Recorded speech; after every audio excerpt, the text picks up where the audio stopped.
Hello, everybody, and welcome back to a brand new edition of KerVAM, a Doctor Who podcast where we are, of course, tackling the big topic of the Doctor Who Season 2 finale.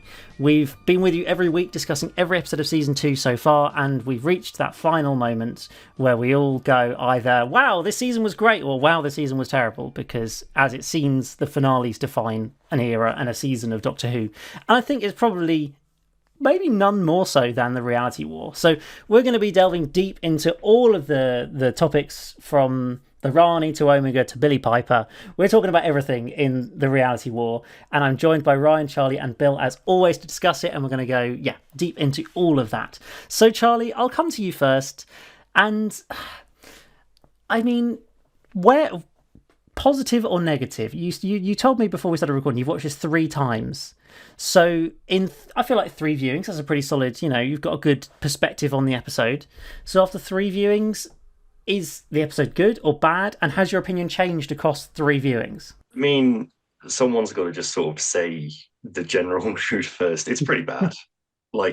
This was a pretty bad episode. I can't really sugarcoat it. The setup, obviously, we had the Wish World last week, and that was pretty good in isolation as an episode. I think none of us were really overly sort of annoyed by the whole thing. Obviously, we had the huge Omega reveal at the end. But yeah, I mean, I watched this for the first time, and obviously it's like 70 minutes long, and I was glued to the screen watching it. To be fair, I was not bored through any point of my first viewing of this. Yeah. Keyword first. So yeah, and I sort of sat there after the end, and we all know, the last few seconds of that episode. And I just kind of thought, this was bad. This was really bad. Even though I was constantly sort of fixated on the screen, it is the most engaged I have been with a Doctor Who episode in quite some time. Yeah, I agree. Which I'll give it credit for that, and it's why I think it's better than Empire of Death, because Empire of Death was kind of poorly executed as well, but it was boring. And I wasn't bored by this. I kind of was the second and third time, and I kind of liked it less sort of each time I watched it, because, I mean, it's Tuesday now, so we've had a few days. And the more I think about this, the less I like it. It's simply just sort of, it is one of those that the more you actually just think about the episode and how it doesn't work, and the more you see other people point this thing out and this thing out, the less you like it. It's just very symptomatic of the whole era and the general problems we've been having. I mean, I'm sure there'll be a room to talk about. I mean, we might as well just get some of the stuff out there and not be too vague and general with the whole thing. But I mean, we have Omega go from this very sort of intimidating humanoid figure, and then we have obviously Arc of Infinity. But even, he's played by Peter Davison in Arc of Infinity. How cool is that? Russell loves bringing back old actors so much, he could have done that. But no, we just had this weird big skeleton monster for some reason. Yeah. I mean, obviously, we have a lore reason in the episode because he's been in this underverse and he's become a figure of myth, because that's what, all of that, all the fantasy, salt, wild beyond stuff, all hand wavy stuff. But, and then he eats the Rani, and that's all he does, eats the Rani, who, it's just kind of, the Rani was only there to bring Omega back. All Omega did was eat the Rani. Yeah, there's no point to any of this. It's ridiculous. The more you think about the actual story of this episode, it's just absolutely absurd. You could say, and all of this happened like 35 minutes in as well. It was literally the first half of the episode. It's ridiculous. And the real villain is this whole shift in reality we have, with all the Poppy stuff, which we can talk about later. But it's so stupid. Like, all they do is just.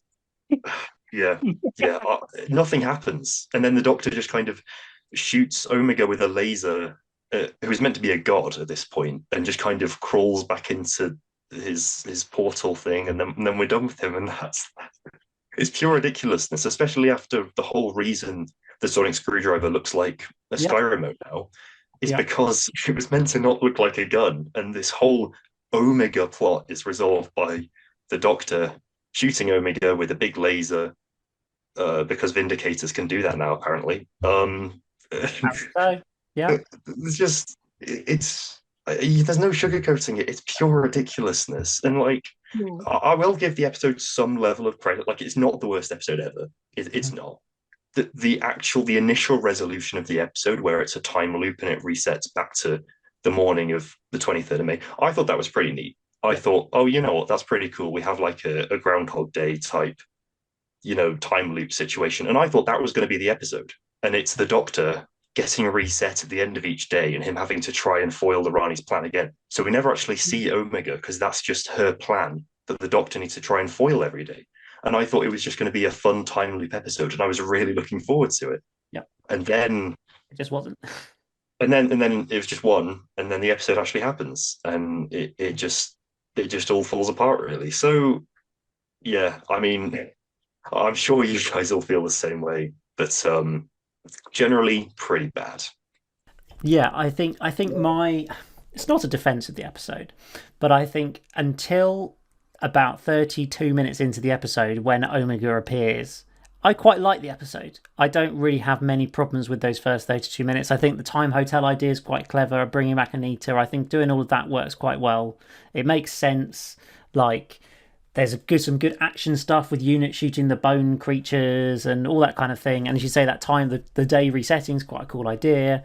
And all of that's quite good. And I'm kind of relatively bought into the episode until that like 32-minute mark where this ridiculous CGI monster crawls out from the tomb of Omega that isn't Omega. It's just some nonsense CGI god thing. And then, as you say, Charlie, within like literally 2 minutes, he eats the Rani and gets destroyed. And then you're like, wait, so we've got like 31 minutes of this episode left, and the main plot is finished. Like, the fundamental plot, really, that's been built through the first episode, and the whole of this episode up to this point, really, is over. And we've got half the episode to go. So, yeah, that's where I feel like the episode just starts falling apart, and it kind of runs away with itself from there, really. But I don't know, Bill, where are you feeling as negative about it, or do you have a bit more positivity? Well, I wish I had positivity. That'd be nice. Um, it's tricky because you see, I've only seen it the once, and Yep. I saw it at the cinema, Oh yes, how was the and cinema experience? it was like different to see Doctor Who on a big cinema screen. Yeah. But like, I'm kind of glad that it happened, but I'm also wish it had been a better episode that I Yes. could have had that experience with because Yeah. I think the problem is like going into it, I didn't really have high expectations anyway, so I was kind of just for instance, I thought we're probably not really going to see much of Omega anyway, like so the fact that he was actually there for like a minute or two really surprised me. Um, but yeah, I do agree that it is weird how basically the whole point of not just the episode or the previous episode, but the whole point of the season as a whole, the whole kind of finish has been building towards, does get resolved like 30 minutes into it, and then Yeah. you've got 60 minutes of kind of other stuff going on, and it's a very strange way to kind of structure a finale. Like I feel Mm. like even with Empire of Death, there was like, yeah, Sutek wasn't like treated brilliantly in it and was defeated really easily, but we still had more time with him than we had with Omega, and there was still Yeah. kind of this sense of what has been building up throughout the past season has actually been kind of resolved, at least not in a good way, but like has been resolved in that finale. Whereas with this one, it's just yeah, as you say, it literally just it's like it almost goes off on a tangent about Poppy trying to wrap up Shooty's era and all this lot, and then that becomes the main point of the episode. And that feels like it would have been fine, I think, if that had been what we'd been led to believe going into it. But that kind of wasn't really. Like the whole point was supposed to be the Earth is going to get destroyed on this date.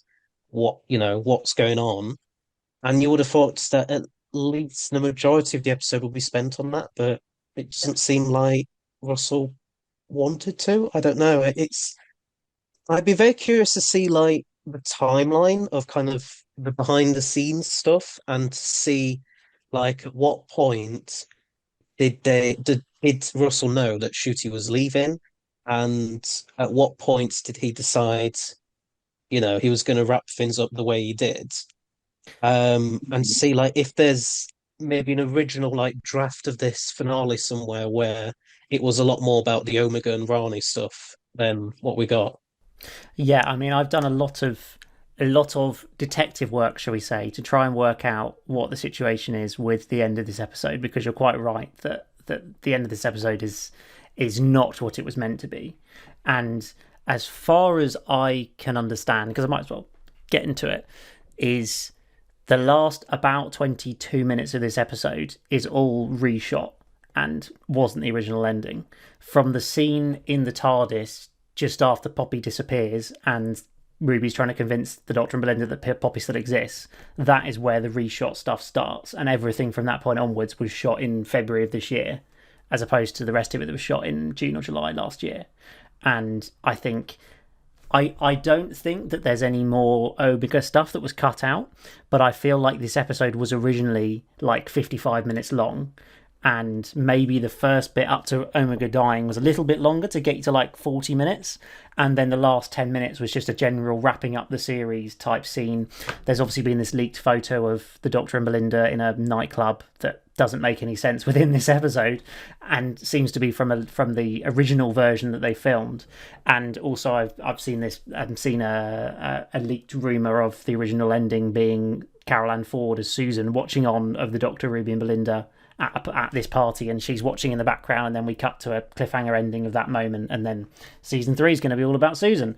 And basically all of that has had to be cut out of the episode because they then had to create a whole regeneration plot, basically, because Ncuti decided after they'd finished the episode that, oh, actually I'm going to leave, so we've got to refigure that all out. So I think you're right to say that, and I think it's kind of, this episode is a massive compromise as an episode because of what they had to do to it by turning it into a regeneration story where it was never originally designed to be that at all. Because even just thinking about, like, pretty much every other Doctor has some sort of foreshadowing of their regeneration in a previous episode. Like, even like Jodie Whittaker, even Jodie Whittaker gets that scene in the end of The Vanquishers with herself as time or whatever, saying your story's going to end soon or whatever. And whereas there's literally, until like the last 20 minutes of the episode, there is no indication that Ncuti Gatwa was going to regenerate, not at any point. So I think that just makes it even more clear that that was not the plan at all. And actually those last 20 minutes just had to be tacked on to try and tie it all up. Well, we'll get more into why I think that doesn't work as well. But Ryan, I haven't come to you yet, so go on, give us some thoughts. Where are you sitting? I'm guessing not good. Oh dear. Yeah, that person perfectly sums up my thoughts. Just, oh dear. That was what I written down in my notes here. And yeah, that pretty much sums it all up. Where do I even begin with this? It's better than the 3 Chibnall finales. I'll grant that. It's better than 3 Chibnall finales. And I will say, I do think it's slightly, tiny bit better than the Wedding of River Song, maybe, but I don't know if I prefer this over The Legend of Ruby Sunday / Empire of Death, but then again, asking which is better of those two is like asking which is better, getting whacked in the head repeatedly with a cricket bat or getting your hand slammed in a car door. It's like, which is less painful? And on the whole, after thinking about it for a few days, I think I had a tiny bit more fun with The Legend of Ruby Sunday and Empire of Death, because yes, a lot of its resolutions were not very good, and the mystery stuff with Ruby dragged it all down. But at least it felt a bit more cohesive. At least we had a bit more Sutek, and I had a general, as it felt a bit more simpler. And at least there was some sense of answers being solved in that, even though they weren't the best of answers. Yeah. This is just a hot mess. It's just an absolute hot mess, and it was funny. And I was watching it with my niece because she wanted to watch it same time with me, and it's a bit perfect. So a bit of a perfect endpoint, circle point, because she watched Ncuti's first episode with me on Christmas Day with Church River Road, and she watched the last episode with me. So it was nice coming full circle. And even then, she had like a couple of little nitpicks, and I was just like, which I'll get on to as we go forward. But Yeah, it was so weird because it just feels like, again, it's just left me absolutely speechless. I just couldn't believe Yeah, how of a hot mess it was because then we have because it's trying to do all this stuff in like the first 35 minutes are basically the season finale, yeah. trying to do all it can in a very haphazard, very convoluted way, which makes me curious to think what the general audience is going to think of this because they're probably going to think it's just a bunch of gibberish with all this stuff, with the Rani and Omega and all this stuff. And yes, I'm a Doctor Who fan. I noticed, and even I was kind of a bit like, "This is gibberish. What's going Yeah, on here?" what Because they like have all all that this. stuff about the genetic problems with the Yeah, Time Lords, and now they're yeah, sterile, and I was like, where has this come from? Russell's just making this nonsense up. yeah. Is he trying to pull a bit of the Cartmel master plan into this because that Oh, involves sterile Time Lords and this whole thing with the genetic bomb, and that may be yeah, the reason why bi-generation is happening.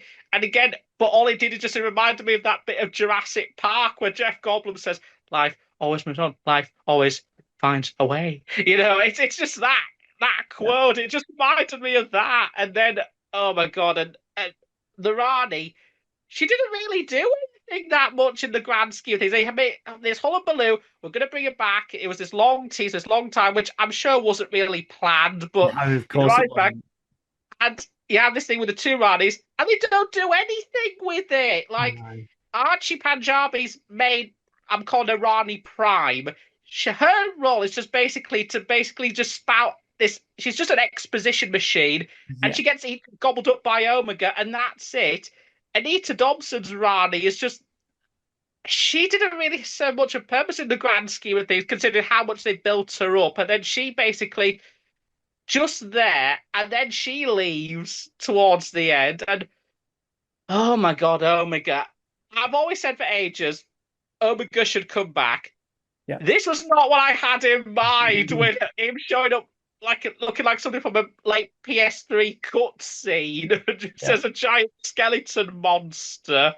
Um, to gobble up the rod. I mean, what was even that about? And even my niece, who's watched the Three Doctors, even she was like, and who's not even 7 years old yet at this point. She even said, "I much preferred how Omega used to look with the big mask and everything in the Three Doctors."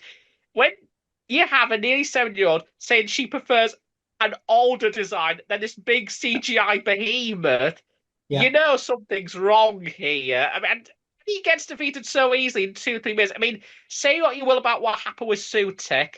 At least he was around for quite a Yeah. bit. At Yeah. least he was built up properly. And they do try to provide some sort of explanation about how of you know how he was able to do what he did and how he looked the way he did. At least there was a reasonable, plausible explanation. But this is just all of a sudden he's this giant skeleton titan Yeah.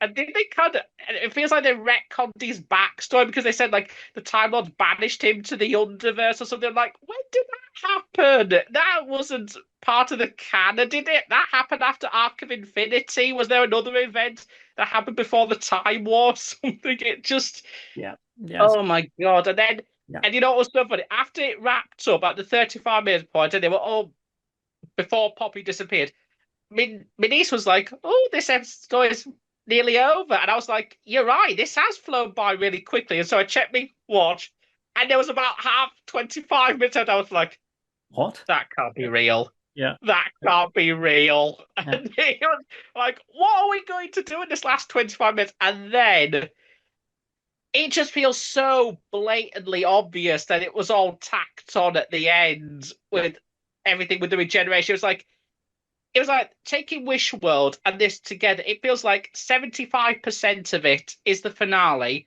and the remaining 25 is a mini regeneration story that was just bolted on at the last second. And it feels so haphazard and rushed all of a sudden. And I mean, yes, it kind of something similar happened with what happened with Christopher Eccleston because I know that regeneration was not supposed to be what happened. I think from what I've heard, the original idea of that was he saved Rose, he got the time vortex out of her, but it caused her to start slowly dying, and that's why he had to go to New Earth to try and heal her. But of course, given everything that's happened with Christopher Eccleston and him falling out, what happened behind the scenes, that had to be redone as a regeneration. And even though it did feel a little bit sudden, at least there was a bit more momentum. At least they had more time to kind of find a way to make this gel, to make it flow. Whereas this, it feels so blatantly obvious. This felt very last minute. It felt very clumsily haphazard. And given everything, what's been going on and the rumor that seems like it's going around, it's like it just makes perfect sense that this feels so bolted on. And I'm not gonna lie, after everything coming away from it, and obviously I have a lot more thoughts about this, but we probably were going to discuss it as we're going to go along, but I'm not gonna lie, as soon as it finished, it didn't leave me in a very positive place about the future of the show. In fact, it left me a little bit concerned, and I will be brutally honest, it left me feeling exhausted and feeling a sense of ennui as a result. Yeah, I get it. Absolutely. Yeah. At the end of the episode, ending the way it did, and then not giving us any confirmation of any future, and just knowing what is going to be when it comes back anyway, it just doesn't create much excitement, does it? Okay, well, let's cover some other aspects of the story. Charlie, we'll come to you to talk about. I mean, we've kind of covered most of Omega, terrible, rubbish CGI monster defeated instantly. The Rani, also kind of useless. I mean, it's worth saying that Mrs. Flood Rani still exists, but then how does that even now work? I don't really know, because we kind of decide the logic of bi-generation was that eventually that bi-generated one would then turn into the new one. They would kind of time loop back to when they bi-generated into that new one. Did we decide that was a thing or something? Because otherwise, I mean, Russell's left it open to bring Mrs. Flood back, I guess, but it kind of doesn't make any sense now. Yeah, I mean, we still don't know the mechanics of bi-generation. We have no idea how it works. Like, and we never will now, because that's probably the last one. Exactly. Yeah. The assumption is, I mean, I like to think, obviously, it will be, David Tennant will go back in time and die somehow. I don't know if his body will disappear in regeneration energy or whatever. Yeah. He'll go back in time to the moment of bi-generation. He'll become Ncuti. And obviously, Ncuti's all healed from the Time War and all of that now, because that's obviously the point of 14 doing that. Yeah. And then it'll be the same for this Rani. But surely, if that's the mechanics of bi-generation, this Mrs. Flood Rani knows that she's just going to have to be eaten by Omega. Ultimately. Like, yeah, she knows that that's what's going to have to happen. Of course, she's a Time Lord, so she could just happen to live hundreds of years as this Mrs. Flood Rani. But I question the point of bi-generating it all. Just regenerate into Archie Punjabi. Yeah. I mean, the Rani in general was pointless, but I feel like Mrs. Flood just did nothing. It was kind of in Wish World. You sort of see her being all annoyed at the other Rani, and it'd be like, oh, make a sandwich and all of that. She was getting really annoyed about just being sort of her servant. And then Conrad, she seemed to like Conrad more. I thought the implication was that they were going to kind of betray her, kind of switch sides, help the Doctor out in the resolution. Felt like I got that vibe. I feel like everyone did. That was kind of what was implied, and then it just didn't happen. Like, and I'd say that was part of the original episode, but it wasn't. It wasn't, was it? Because the stuff that was added on was all the Poppy stuff. Yeah. Which, this was just Russell doing absolutely nothing, and just kind of. I feel like this is kind of a larger issue with the era as a whole, and I know we're not delving too deep into that, but Russell's sort of writes in order. He doesn't have a general plan of what he's doing. He just writes one scene, then the next, and he's like, okay, so let's get this woman showing up everywhere. And then he gets to the finale, and it's like, now who's she going to be? It's like, yeah, exactly. He doesn't do like the top down. He just does kind of like scene. Yeah, it's just like the boss. He absolutely doesn't know who the boss is. Also, he didn't in the Star Beast. Maybe he's decided by now, but he definitely didn't know then. Yeah, we kind of have a few remnants in this episode of kind of, what there would have been in season 3 if it existed, which is Mrs. Flood getting away, the boss of the Time Hotel, which is Susan, probably. Yeah, I think it's the most likely theory. I agree. It makes sense. That should have been kind of the finale of season 3, really. Yeah. And then Susan would have been showing up all season, because Russell can't go a whole season without just a woman showing up throughout the whole thing. Um, yeah, I mean that wouldn't have been terrible. I think maybe I don't even know. It's just very sort of weird because we're kind of not getting another season, maybe, and if we are, it's not going to be this intended season three. It kind of feels like because obviously series 13 wasn't going to be Flux. Yep. It was just going to be another 10 episode season, and then COVID happened. It kind of feels a bit like that where we have this kind of phantom season that doesn't exist, but kind of was being set up. It's very strange. Yeah. But yeah, so we kind of have just a couple of random threads, and then like you guys were saying, it's 2 episodes. It's the finale, and then kind of the shooty finale. Yep. That they're just kind of shot entirely through reshoots, and it's so obvious. And part of me kind of doesn't blame Russell entirely for this because I feel like obviously we don't know 100%. I feel like Shooty left because season 3 wasn't announced. Yeah. And he didn't just want to sit on his hands waiting for the confirmation, so he just left. I feel like that's more of a Disney thing. And it's not entirely Russell's say of just, yeah, we're going to be doing season 3. I kind of feel like he didn't know. So Shooty, it was just kind of a mutual agreement. Yeah. So Russell kind of had to do something, but just don't do that. Don't make a whole extra mini episode at the end just for this and have this awful Poppy and Belinda conclusion. Just leave it open ended. Just film a scene with him just resolving it and just going off in the TARDIS. I feel like that would have been more well received than. I mean, no one said the name yet, but Billie Piper. That would have been just much more satisfying than whatever we got. And it's just another instance of Russell writing for social media and to get people talking about Doctor Who, because all press is good press, right? As to quote Russell, you just hope it generates content.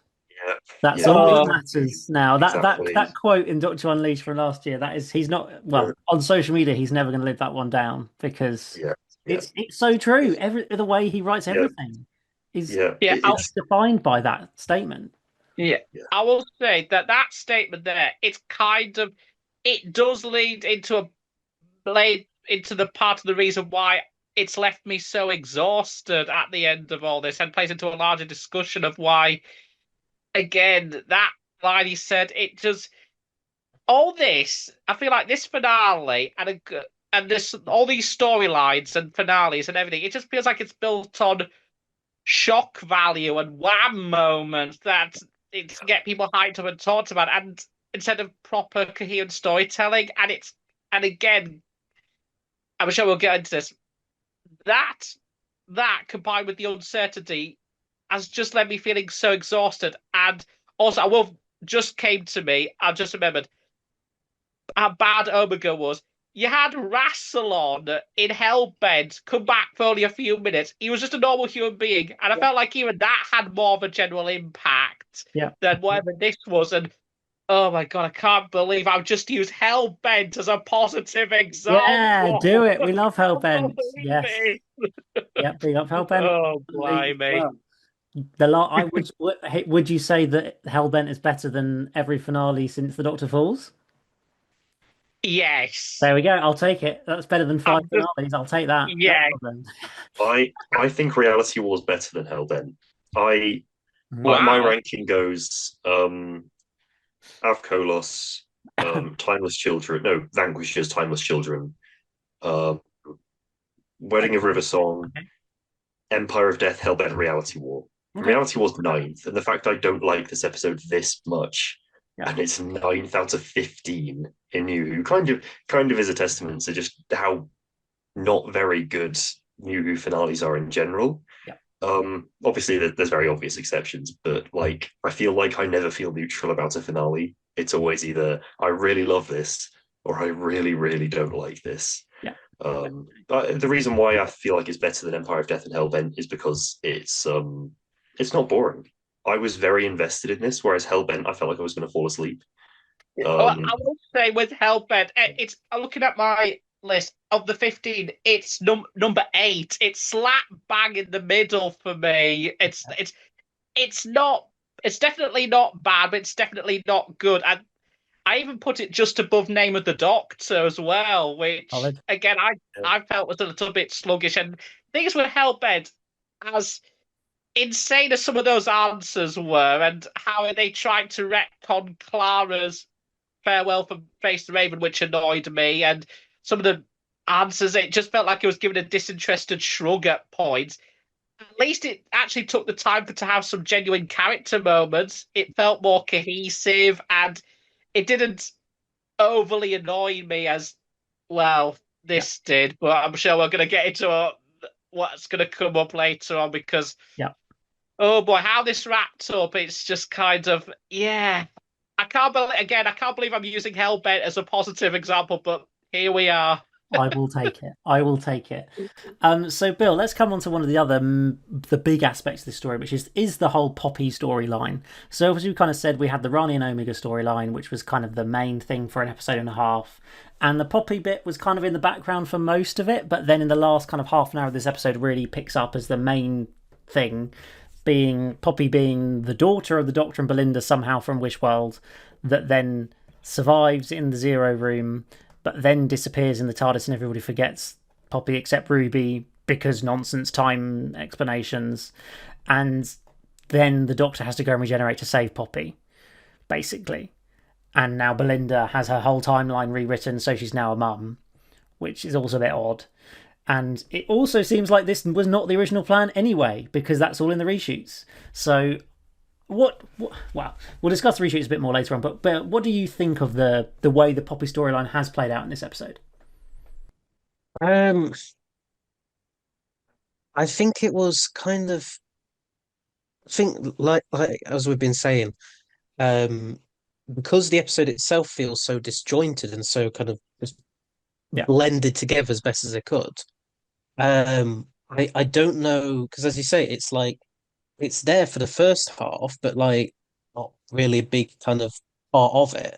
And then suddenly it feels very suddenly like the main part of the episode is about Poppy and about like the Doctor going back and saving her by regenerating, which I don't know. I know it was said in the episodes that like, oh, there's only one way I can do this sort of thing, but it just feels like couldn't he have just tried something else? Like it's I kind of get what they're going for in terms of that being his reason for regenerating is because he's saving a young girl's life kind of thing. He's bringing one life back into the universe. And I kind of get that as a sort of noble kind of quite doctory kind of exit. Mm-hmm. But I also just think that like I'm pretty sure like even Kate and the whole of unit were like, oh, is there nothing that we can do to help you with finding Poppy? And the Doctor's like, no, not really. I need to go do this myself.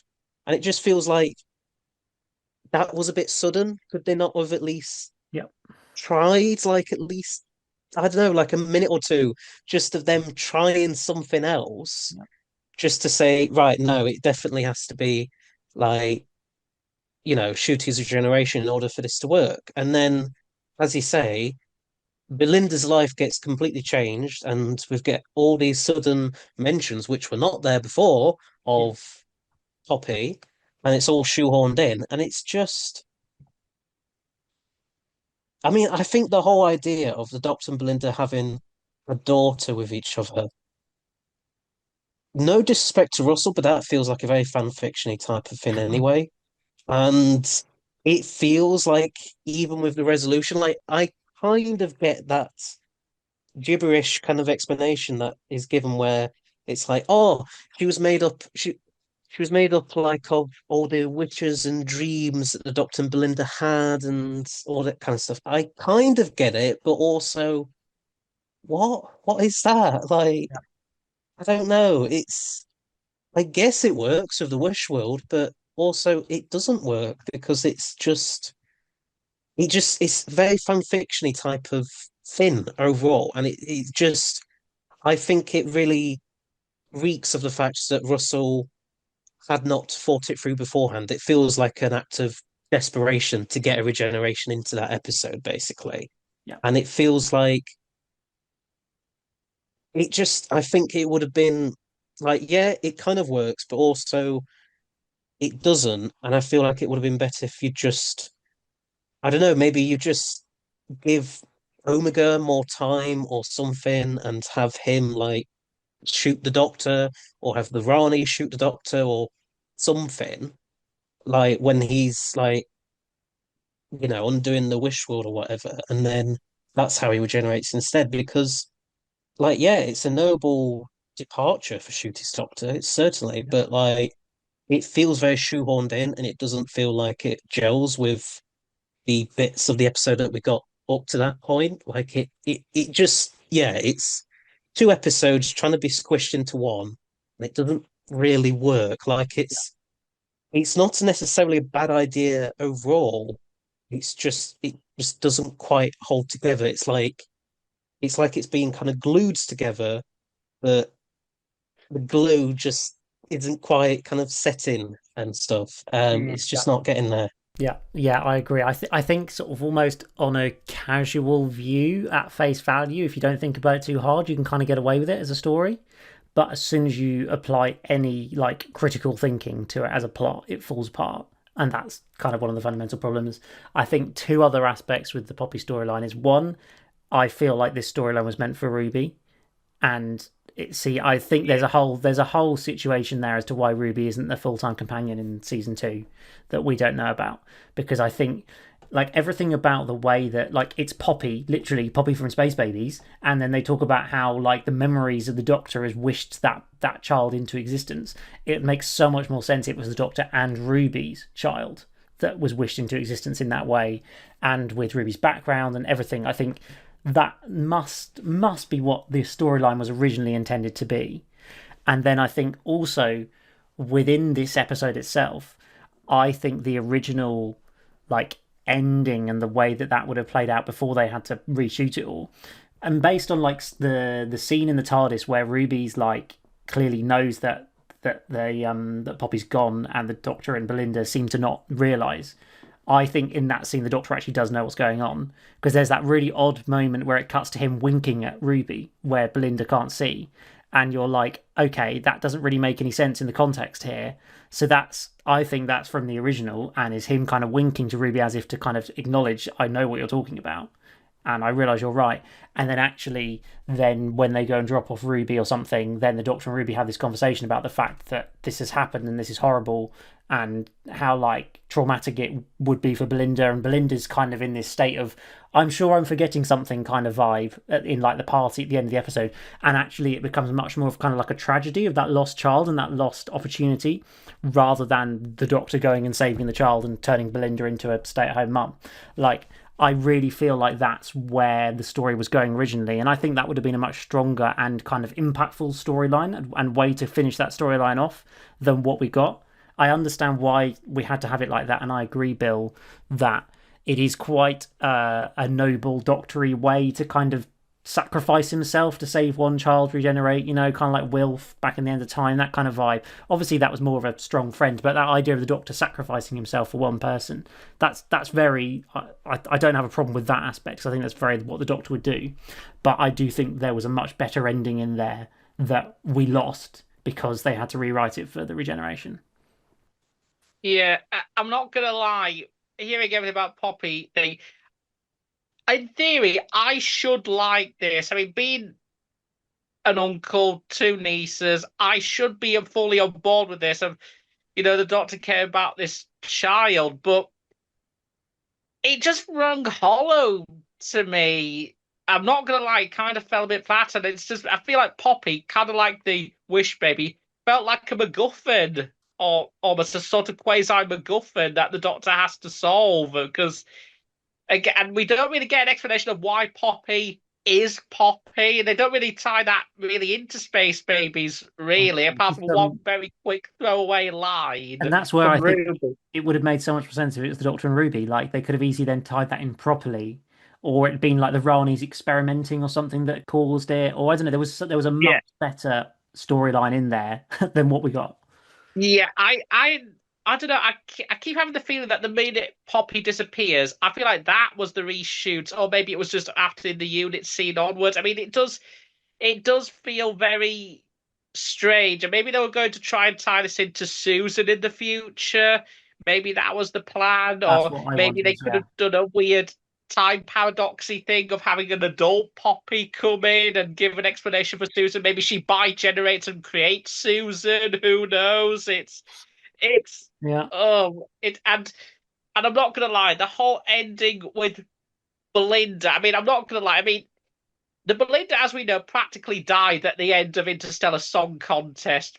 Practically. Yeah. I mean, and I will say with Belinda, what a waste. She practically, Yeah. after the well, she pretty much hasn't done anything, No, I agree. really. I mean, I felt like she had a lot of potential in those first 3 episodes, and then after that, she was practically been tossed to the wayside and then became a completely different character in this finale. And going from being rewritten into a mum to then being rewritten again into being a mum. It's just I don't know.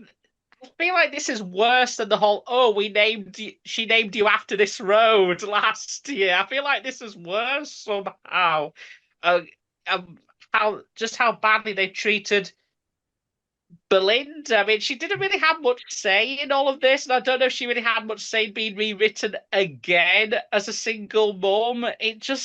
Yeah. It comes up very weird and a little bit icky at times, and so I Doesn't feel feel like they right. Yeah. mistreated Belinda badly, and I also treated badly Ruby. I feel like she's been kind of given the short end of the stick this year. I mean, Her last moment is like the Doctor just saying bye and running into the TARDIS because he's going to go and regenerate. I'm like, how on earth did they not give her a final scene with the Doctor? That was such a massive mistake in my opinion. I know. Even my niece said, "Hang on, the Doctor hasn't said goodbye to Ruby," and I was said to her, "I know, right?"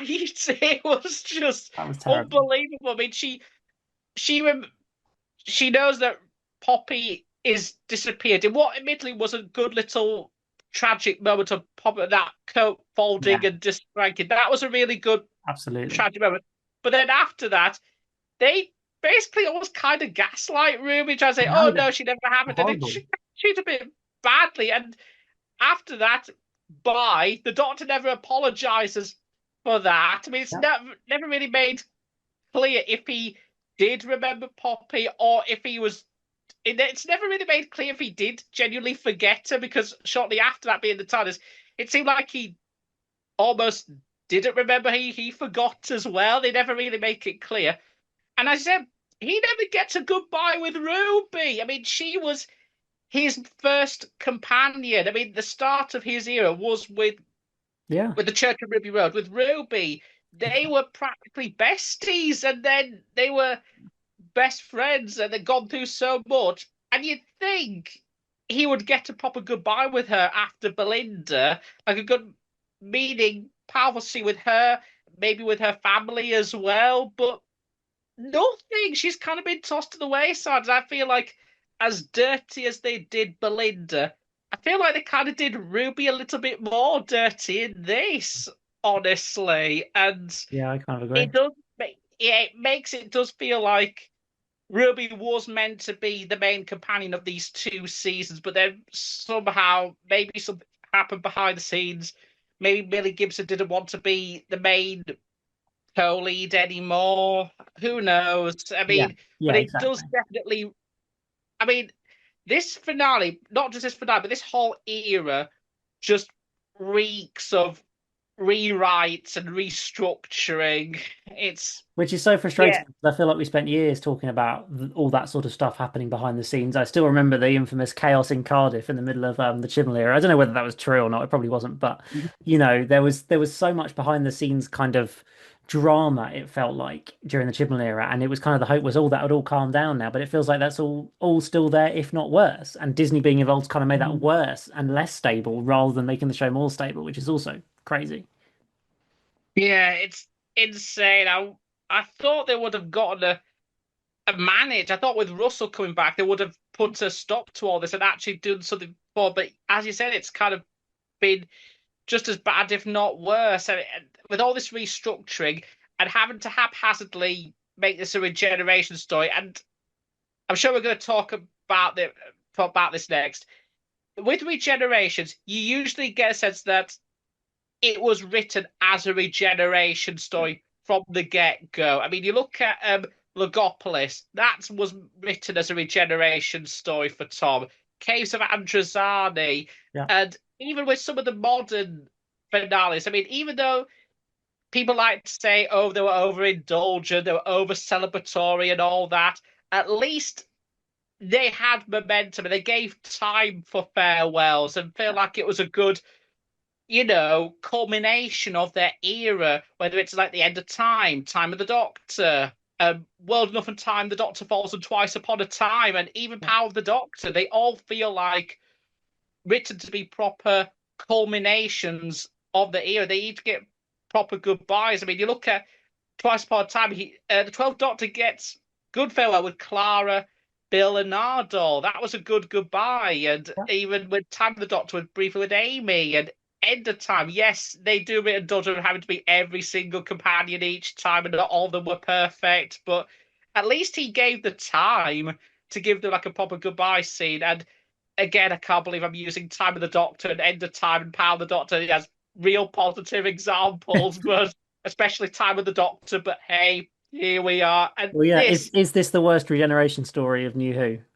Yes, definitely, because this doesn't feel like it was. It's so blatantly obvious this wasn't it just written as a wasn't. regeneration story. Exactly, that's it. It just wasn't. Yeah, there's no flow. And yes, you look at Bad Wolf and Parting of the Ways, and I'm pretty sure that wasn't done as a regeneration story at first, but at least it was kind of retold in a way that actually kind of flowed well with how Nine was in that story. Yeah. At least they do try and find a way to make it feel cohesive. Whereas this feels, as I said, it doesn't feel cohesive. There's no flow. It just feels like, oh, we've with this two-part finale, 75% finale, 25% regeneration story. It just feels again so lazily haphazard, like it was all held together by duct tape and prayer, practically. With this one, it doesn't feel like it was done as a farewell from the get-go. Oh my god, yeah. It is a really frustrating situation. So Charlie, let's talk about the 15th Doctor in this episode and the regeneration, and just as we've said, his moment. I think those last 20 minutes are generally quite good. He gets some quite good moments. We obviously have the great scene with Jodie coming back, and his actual regeneration scene I think is really quite good. But also there's that lack of a build up to it because we know that wasn't the original plan. So how did you kind of feel about his character throughout this episode? Confusing. I mean, I feel like this is more of a Russell issue. His just sort of politics in general are so strange recently. Yeah. I feel like they're very consistent in his first era, but nowadays it's kind of like, I mean, all the Poppy and Belinda stuff was, I mean, you guys have said it all, but you obviously have the whole thing of the Doctor basically gaslighting Ruby, and he's meant to be very empathetic, and kind of Ruby is freaking out over remembering this baby, and no one else does. By the way, which is never explained why Ruby happens to remember Poppy and nobody else does. I mean, think kind of the Doctor, tie in some nonsense to do with 73 yards or something. Exactly, I feel like, and some sort of because she went through that experience, therefore she has weird memory things. Yeah. It's just look, guys, it's another reference to an episode, and now because there's only 18 of them, we've referenced them all now. It's ridiculous. But and then you obviously have the whole thing about Belinda's less liking of the Doctor at first. She's kind of I'm not falling for your tricks. I just want to go home, and all of that. And she's meant to be very sort of independent and feminist and all of that.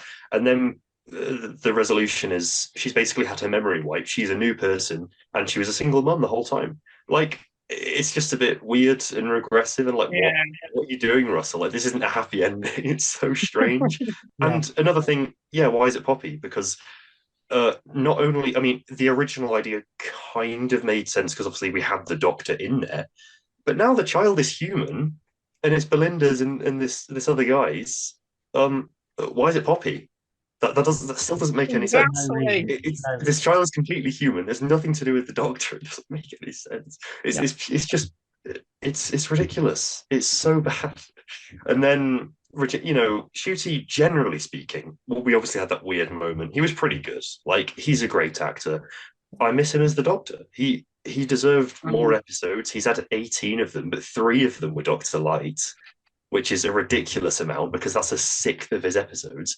A sixth of Tennant's episode is like 8 episodes, which is a shooty season. It's more of an underlying issue about episode counts, obviously. But I feel like we've just got this Doctor, and only very recently have I stopped thinking this is the new Doctor, and I started just thinking, yeah, he's the Doctor.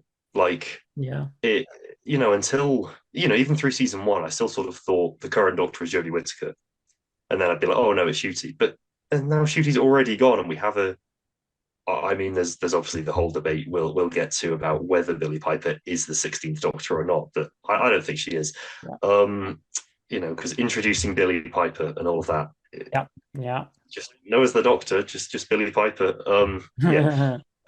But I mean, last 20 minutes, obviously, you guys have all said it. It's a very Doctorish thing to do. It's obviously his whole regeneration is just saving one child. But part of me thinks, aren't there surely this whole Wish world invented loads of new people as well? Surely Poppy isn't the only one, and all these people have just been completely erased from existence, and it's just not brought up. Part of me thinks this should have been a 3-parter. Just not that I want more of this, but I just feel like it's just once they knew that Ncuti was leaving, they should have found the budget to film a whole other episode rather than just reshoot 20 minutes of this one. I think that might have solved a lot of problems. Yeah, I hate to say this, even if it took them until a Christmas special this year, just do something because they knew that he was leaving in March. Yeah, they could have filmed the Christmas special and released it. I mean, it'll be money. I guess they just didn't have any budget left, and the Disney deal is basically over, so there's nothing there to do it with. But that should have been a solution. Yeah, I think another thing worth mentioning that I don't really hear anything about because it's such a sort of inoffensive, not egregiously bad part of this episode. I really like Jodie Whittaker's cameo. Yes, I thought her scene. I thought her scene was actually great, and the fact that she is. I really hate to say this, my least favorite numbered Doctor, through no fault of her own, through Chibnall's. The fact that her cameo in this, after less than 3 years of not being the Doctor, is one of the best parts of this episode. Speaks volumes, really, and it does feel very out of place. But even so, it was just very enjoyable, and I think it's one of her best scenes. She's just great in it. It was just. I'd sort of heard rumors of this happening. I didn't know whether it was pure speculation or just leaks getting to me without me realizing. But I thought she was great. There's not really much to be said, really. It's just kind of obviously we have the nice moment about the Doctor saying I love you, and then it's obviously a character moment for Jodie Whittaker's Doctor being I don't usually say that because she's very socially awkward and all of that. More character development than Chibnall did in quite a few episodes that Russell did in 3 minutes, which, obviously it's just a pretty bad episode, but I've got to give him credit where credit's due. It was a very nice moment. And then the regeneration happens pretty much, and we get the star from Joy's the World for some reason. The Doctor decides that he wants to go and hang out with Joy rather than go. It's another reference. So much. It's another reference. We've got the Time Hotel, and we've got. I did not expect any Joy to the World references. I thought that was just such a random throwaway Christmas special, but it's actually a big. I'd seen Moffat's quote where he said, "Oh, I had to read the season 2 finale script before I wrote the Christmas special because obviously that was where it was all tying in." But I mean, it now makes Time Hotel quite, I guess, an important story to the world. I think the regeneration looked cool as well. The Doctor actually finally, he's had 3 regenerations in a row outside of the TARDIS now, which is quite smart because it gets destroyed every time he regenerates inside it.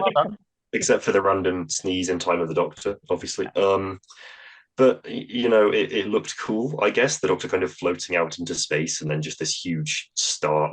Cool, that's some cool looking stuff. And I think it would have been a very cool shot to end the episode on if it had just left us with that big shot of the Doctor regenerating this star in space. That would have been brilliant. But we got what we got instead, which is the next big topic. But bottom line is I miss Ncuti, really. I thought he was great. I think he deserved with 8 episode seasons, another couple of seasons, because we've had, with the obvious exception of 14, we've had every Doctor having less episodes than the one before. Tennant, if you include Tennant as 14, he's had 50 episodes. Matt Smith had like 44. Yeah. Capaldi had 40. Jodie had 31, and now Ncuti had 18, which is like not much more than Eccleston. Like it's crazy. Like Ncuti had less. Like Peter Davison. I know this is such a random name to bring up. Peter Davison had 20 stories, and he's known for not. He wasn't even in the role for that long. He had 20 stories. Yeah. Ncuti had 18 episodes. It's ridiculous. Like 18 episodes is literally, it's literally the Daleks' master plan, and like a 6-parter. It's nothing. Yeah. Obviously with half the runtime each, but it's crazy. It's so weird how he's had this little time. Yeah, and obviously he hasn't met any of the main villains either. The Daleks, Daleks, Cybermen, and the Master. He's not either of them. It feels like that's crazy. That is what season 3 was planned to be. I'm sure like the Daleks would have turned up in season 3 at the very least.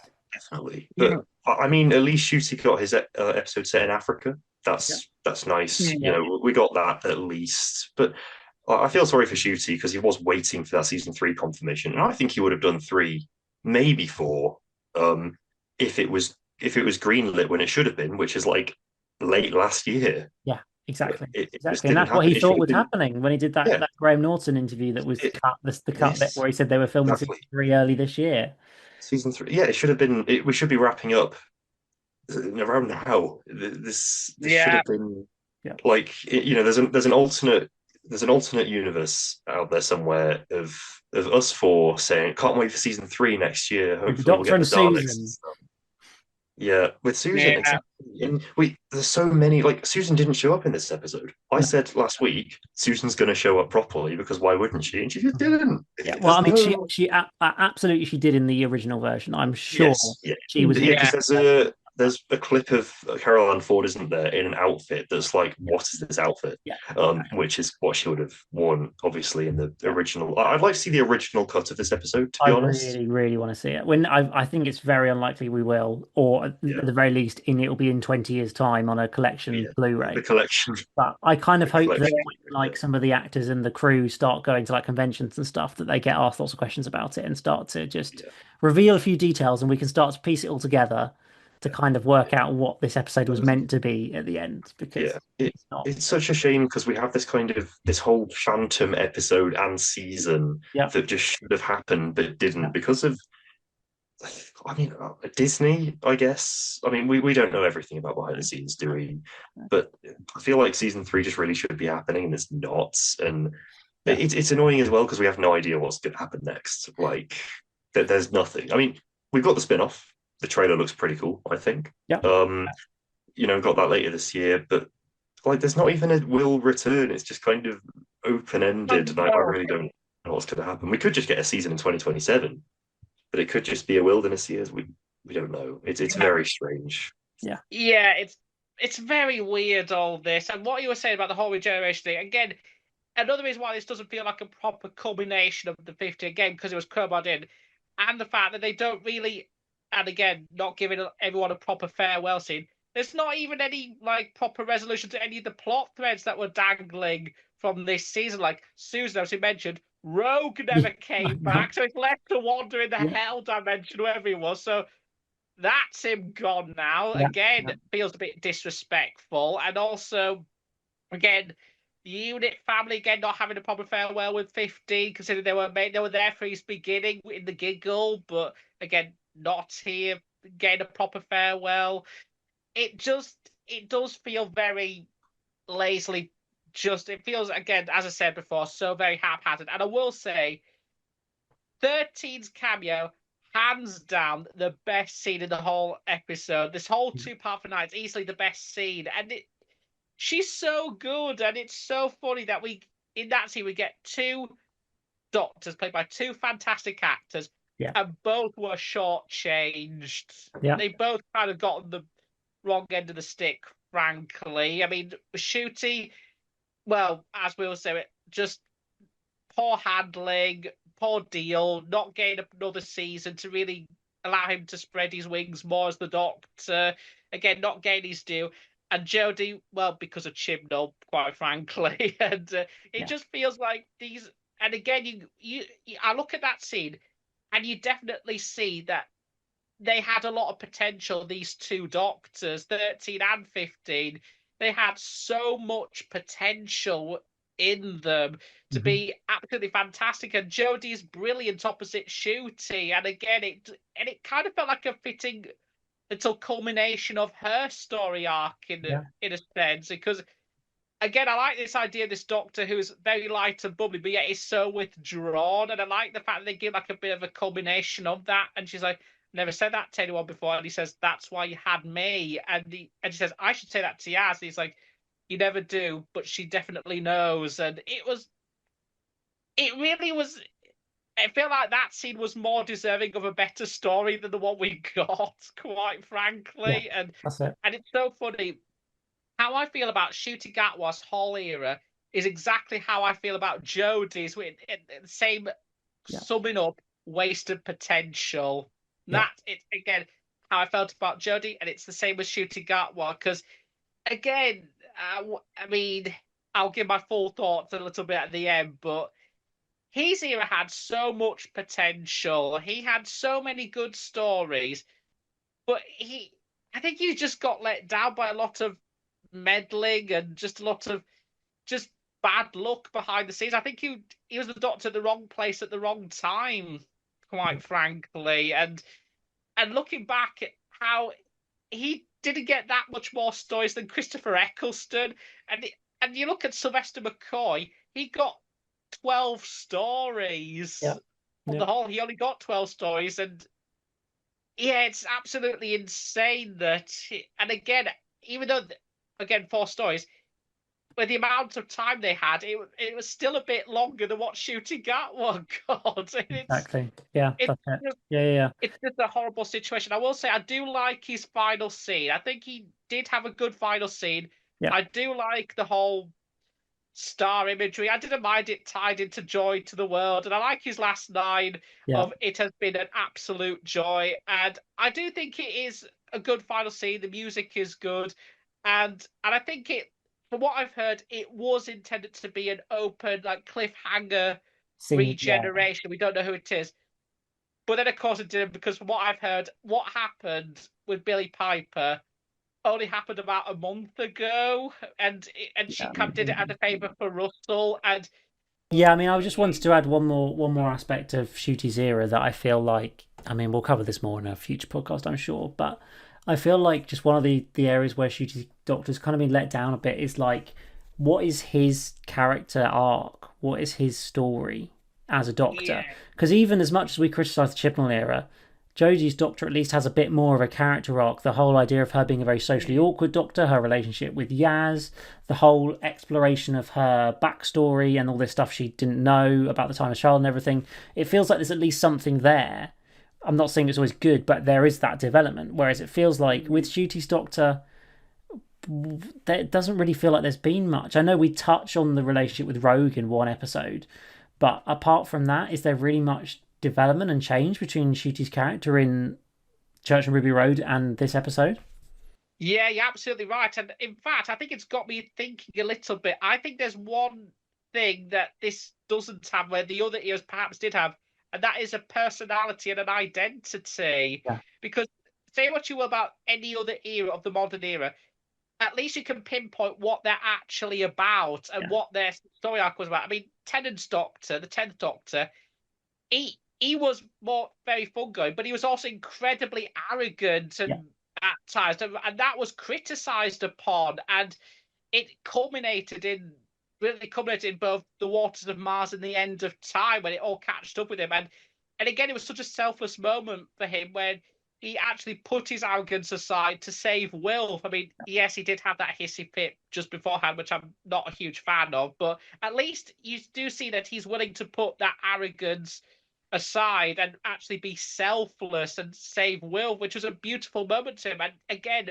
my favourite David Tennant mode is when he talks to Wilf in that spaceship in The End of Time, and he's again basically reflected on all the choices, that arrogance, and he said, I got worse, I got clever. Sometimes I think the Time Lord lives too long. Such a beautiful moment. And again, 11 kind of has a little bit of a journey with it, culminating with him getting to Trenzalore and spending nearly 1,000 years. And of course, the magnificence of Peter Capaldi's story arc of Series 8, his first series. He doesn't know, even though he's got a new regeneration cycle, he doesn't feel like he's the same Doctor anymore because of that. He's wondering if he's still the same person. Because the story arc of that season is, am I a good man? And of course, it perfectly culminates in Death in Heaven when he finally realizes who he is and he becomes the Doctor he's supposed to be that we see in series 9 and 10. And it again, so good. And even then, they still build more and more upon that of him experiencing loss because he loses Clara, he loses River, and of course, everything that all happened in his final 3 episodes. World Enough and Time, The Doctor Falls, and Twice Upon a Time. Fantastic, absolutely beautiful. I think one of the best Doctor arcs ever. And even you mentioned with Jodie, as extremely flawed as it was, at least it was about something at times. Yes, it wasn't perfectly executed, but at least it was about something. This kind of feels like it doesn't know what it wants to be. Is it trying to be about family, or is it trying to be about this or that? And what exactly is his arc? And it kind of feels a bit all over the place and lacking an identity of its own. And yeah, exactly. I think that does feel one of the real sort of missed opportunities of this era, I suppose. And it's certainly something we'll get into more in future podcasts. We talk about this era as a whole. But Bill, we'll come to you to discuss the final key topic that we have tried to not touch on too much. And it is, of course, the last 2 seconds of this episode. It is Billie Piper. She is back. She is there in place of the Doctor. Is she the Doctor? Isn't she the Doctor? How do we feel about all of it? What's your thoughts? Or actually, what was the reaction in the cinema like where you were watching? It was positive. Okay. No, I didn't feel positive about it. I literally, when I saw Billy's face, I just went like, yeah, because I love Billie and I loved her as Rose and I thought she was great. And don't get me wrong, she's a great actor in general. Yeah, but to me, I think it's like, again, it's clearly not how it was supposed to end. Even like it feels at this point we've gone through at least 3 different versions of this episode, maybe even more of that. And yeah, if it really is the case that like the Billy stuff was filmed like a month or 2 ago, that wouldn't surprise me because it feels like it. It doesn't feel like when you look at all the behind the scenes stuff like Unleashed, the behind the scenes stuff on the YouTube channel and everything. There's no mention of Billy at all. Absolutely. There's nothing. And it feels very strange, like the wording of it, because obviously we've got that caption introducing Billie Piper, not as the Doctor or as Rose, Bad Wolf, whatever, just Billie Piper. Yeah. And then what Russell and Billie herself have said about it in like the official press release or whatever afterwards wasn't really like any clearer. It was just kind of like, who, what, why, when, and again, it's just that thing of generating content, and that's getting the clicks, getting the fan theory videos, getting people talking about the show and everything, and that just feels like. I think if we hadn't already had it with David Tennant's 14th Doctor, like literally not even 2 years ago, then I think it might work better, but the fact that we have had it already for the 60th with Tennant, and then we are presumably getting something similar with Billy if anything happens, which is a big if at the minute. To be honest, I don't really want Doctor Who to be like that, as a show. I don't. I didn't mind it for 60th because for big anniversary years like that, you can get away with endless nostalgia baiting and all that kind of stuff. And even if this had been like a quick, like special thing with Billy, like a few months ago for the new series 20th, that at least would have made some kind of more sense. Like it still would have felt too soon after 10 and the 60th and everything, but it would have made more sense to have done it. But it just feels like it reeks of desperation. It just feels like if you're that desperate to show us, oh, it's not the end, I'd much rather just them cast someone brand new or, like a former guest star or whoever. And, even if they're a doctor for what, like a second or two, Yeah. like they're still the actual 16th doctor. Yeah, we might not ever see much of them if a season three never comes along and that's it for this whole era. Yeah. But it would be at least something, and it just feels like all we've got left is the nostalgia baiting and just Russell constantly going us, oh, remember how good it was like 20 years ago now. Remember how great it was back in, 2000s with my first era. And it just feels like, yeah, it was great, but it was great because it mainly avoided doing stuff like that. Like you could argue it kind of did with Series 4 and Rosa's Return then, but even then, that was kind of like the culmination of like 4, 5-ish years of TV, Yeah. and it just it just doesn't feel right. I would have much rather just either have a new actor there, even if it's literally just for a second or two, and they never get to play a Doctor again for whatever reason, Yeah. or just leave it completely open ended, as I bet was going to be the original intention, which. I get why he didn't want to do that and why probably Russell ended up phoning up Billie Piper and said, look, could you just do this thing for me?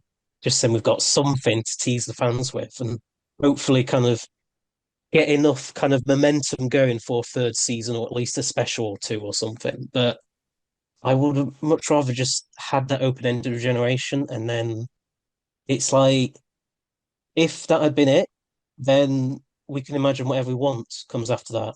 And like to be honest, I didn't want Ncuti to leave at all. I feel like this is too soon for him, but like I just feel like we've only just gotten to know his doctor, and Yeah. I don't buy into the fact of when Ncuti was saying in Unleashed, "Oh, this was the plan all along." I don't buy into It's that for one nonsense. second. Absolutely, it's Same. nonsense.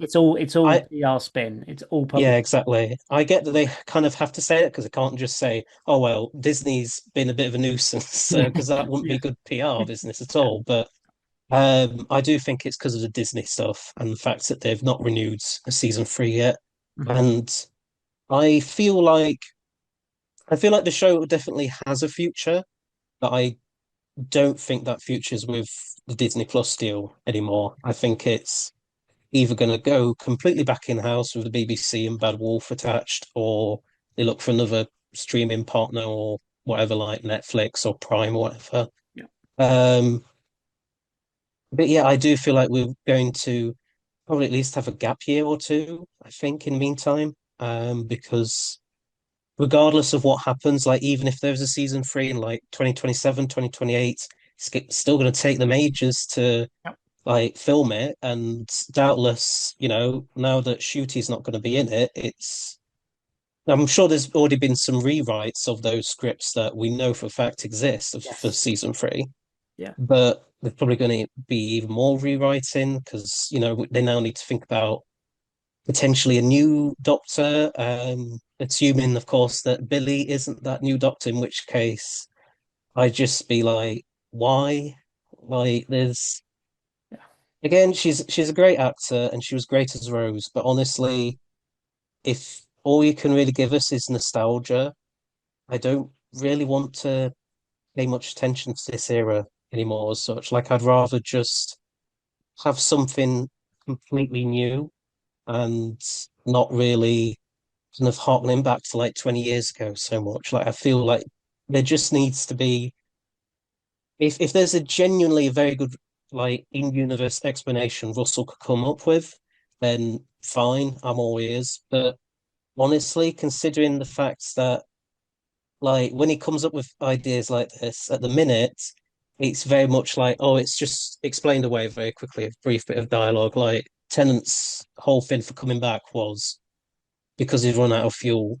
And don't get me wrong, it works, but it's also kind of like, is it a satisfactory answer? Is it kind of the answer we kind of were expecting? Not really. Like it feels there was a missed opportunity there, and I'm worried that that's just going to keep happening. Going to keep going through all the people from Russell's first era, not Nicholson, obviously, because that's never going to happen. But Well, Chris everyone else, said he'd come back if Billie Piper was the Doctor. He said he'd come back and be the companion at a convention. well, There you go. never know. But yeah, I wouldn't imagine. I mean, if she is the Doctor, then I can just I just shudder to think of like a timeline where it's like it goes her as a doctor, Freema Agyeman as a doctor, Catherine Tate as a doctor. We just go through all of the RTD1 like characters, Yeah. and they're just all a doctor. And there's just and every single time Russell's just like, oh, I'm just gonna waft that away with just a quick bit of dialogue, and there you go. The fans will be happy because it's nostalgia, and everyone loves nostalgia, don't they? Like Exactly. even when there's no real good reason for it, they love nostalgia. So yeah, I don't know. I want to be kind of hopeful for the war between land and the sea, Yeah. and I do believe the Doctor Who itself has a future, but I obviously none of us at the minute know what that future is, what it looks like. I think Russell wants to stay on as showrunner because he wants to make sure that the show keeps going, sort of thing. And I get that, but also maybe if we're just going to get more of the same with this era, maybe it's time to just get a brand new team in. Like, no offense to Russell, but it just feels maybe starting completely afresh might be a better approach in some ways. He just needs someone who can tell him that's a terrible idea. Don't do that. What are you doing? Like when he goes, oh, Billie Piper, I could get her back for the regeneration. It'd be great, so exciting. And someone's just going, no, that's such a dumb idea. Why did you think that was a good idea? But yeah, I mean, I agree with pretty much everything you've said, Bill. I mean, Charlie, I'll come to you next to discuss this. Firstly, do we think that Russell actually knows his plan with Billie at this point? Apart from, oh, let's throw her in at the end of the episode. Does he actually know what's going to happen? Or is he just making it up as he goes along? He is making it up as he goes along. Like, I think he does one episode at a time in order. And with those episodes, he does every scene in order. Like I've said, he has no plans for anything. He just kind of writes as he goes along. He has no clue. Truthfully, I mean, we all sort of discuss because there's introducing Billie Piper, and it's not as the Doctor like all the others have been. I don't think Russell even knows whether Billie Piper's the Doctor. That's probably why I left it blank. Yeah, I mean, we all discuss. Oh, is she not? Russell doesn't know either. No, nobody does. I think Russell's screwed either way, really, because it's a dreadful idea no matter what happens. If it's just like, oh, it's a trick of the TARDIS, it's just showing the bad wolf quickly because the Doctor, the reason the Doctor's regenerating is because of all the TARDIS and the resetting reality, and obviously Rose held the power of the TARDIS. That's a cool enough explanation, but it's still just stupid to just nostalgia bait like that and just show Billie Piper. And then, let's say it's just Billie Piper shows up for a second and then, oh no, turns out no, we're actually getting, and then the face changes again and it's just the 16th Doctor, whoever that may be. I mean, that'll still be annoying, but sort of the best possible outcome. If Billie Piper is the Doctor, even for a special or a few or a season or something, no, it's a bad idea. That's it. That's the problem with Russell basically being the only sort of proper creative lead. Whatever he does goes. That's it. There's no writer's room. There's no other people up there with him. It's just Russell, and whatever he wants to do just happens. And that's a real issue that I really think shouldn't exist anymore. We should have some sort of script editor system or something. It's crazy that Russell just wanted to do this and he made it happen. It's dangerous, really. He could do anything. I mean, there's more to be said about this in the season 2 retrospective, but I want Russell to go. I feel like he should have done the 60th, and then it should have been someone new for Ncuti, I think is the general consensus. but yeah, we just need someone completely fresh. Not even Pete McTighe, not Moffat again, not Chibnall again. Just someone absolutely new who has not written for Doctor Who before. Yeah. But has obviously proved themselves in television in general, and just do a completely fresh 2005 style. Yeah, go back to reboot. basics. Yeah, like it's so weird that he called it season one, and then we just had like the most sort of celebratory, like overtly extravagant, just kind of references to previous episodes. It's ridiculous. It's the least season one and least season two thing ever. Yes. But that is what they're called, and it is very annoying. I think this has been more season 42, season 41, than it has been series 15 or season 2. Yeah. Season 41 is the best name for this because it's what Russell has done is he's screwed either way, because no matter what they do with Billie Piper, it's disappointing. That's it. There's no other way to put it. I don't blame Billie Piper. She's a great actress. She's obviously proved herself in Doctor Who. She came back in series 4, but I think that was obviously earned, wasn't it? And we got a good resolution to that season. And then Day of the Doctor, sure, why not? She's one of the biggest faces of New Who. Fair enough. No more. Let's leave it there. Maybe cameo in the 70th, but don't be the sort of provisional Doctor for at least 2 years. That's crazy. And it's more just kind of we should have had just a Doctor Who will return or something. Yes, that's it. Yeah, I would have preferred an open-ended one with a Doctor Who will return than this. Yeah, absolutely. Or even with this and a Doctor Who will return would have made it somewhat better, but it's very weird. And I mean, my prediction is she's not the Doctor. I mean, I saw this a couple of days ago, which I thought was a massive cope, and it's not going to happen. Billie Piper's not the Doctor at all, because that last few seconds wasn't actually Doctor Who. It was the start of the Unleashed special. Billie Piper is not playing the Doctor, she's playing Billie Piper, and that's just a segue into the Unleashed, and it's just an absolute cop-out, and it's just not real at all. And then Ncuti will just regenerate into the actual 16th Doctor. I love that idea, because it's still stupid, but that is literally the best possible thing that could happen. It won't. That's it. It won't. That's the problem. I mean, I think if we look at just what we've actually seen, like that physical 10 seconds that we've seen first, so either the CGI and effects of the transition between Ncuti and Billie is terrible, or it's actually meant to indicate that it's something different. Because if you watch it closely, the head and the eyes are ridiculously out of line with each other. The idea is that they're meant to morph from one into the other, so their eyes at least and the head should be in the same place. But there's a full massive gap and shift downwards when we cut to Billie's face, and it just basically fades to white and swaps them out and then fades back in. So I'm like, it's not even Billie's body, it's Ncuti's. It's just her face. That's terrible. It's just I think we're going to get something in the 2020s. It's not going to be a ridiculously long Wilderness Years. We're getting an episode of Doctor Who before 2030. Yeah. Maybe with Billie Piper, maybe with not, but I don't think we're going to go into a crazy Wilderness Years. And I would rather have Russell for another season or 2 if it means we get someone new after that, than just not getting any Doctor Who when it comes back in 2030 or whatever. Because at the end of the day, this is not an amazing era, but he can write good episodes. And it's I'd rather have some Doctor Who that's pretty bad like this and some that's pretty good. The Well was fantastic. I'd rather have that for a couple more years and then just someone new than nothing at all and then someone new. As long as we get something fresh at some point in the next few years, I'll be happy. That's it. We just really need fresh Doctor Who, and that's the real problem. And my worry is that that's not going to happen, because even if and when we get something with Billie Piper, I do think that she's not going to be the Doctor, because if she is the Doctor and for a special or 2, it's literally just repeating what happened with the 14th Doctor.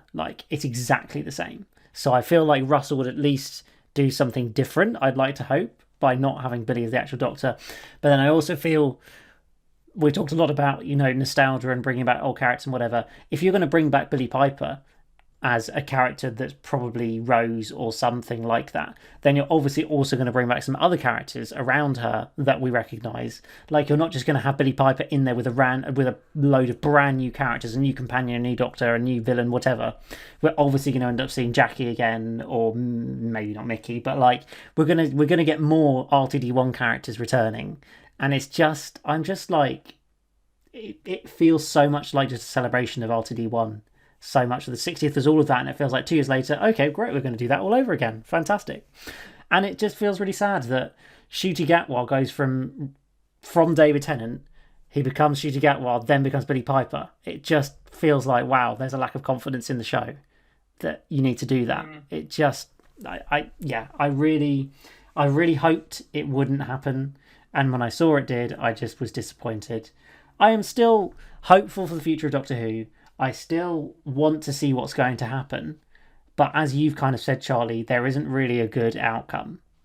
Like, I think the reality of it is we'll probably get a special or two with Billie Piper as kind of in the role of the Doctor, but ultimately finding out she's not actually properly the Doctor, or some weird thing happens. And then, like, I don't think Billie Piper's going to be called the 16th Doctor like David Tennant was called the 14th Doctor. I don't think that's going to happen. But exactly what does, I don't know. And as you say, it would just be nice to have some real confirmation of what that future looks like, because it's so unclear at the moment. So Ryan, for the final word on Billie Piper, we'll come to you before we do our episode scores and round it off. How did you feel when you saw Billie Piper on the screen? Well, my niece was excited about it. She was like shocked.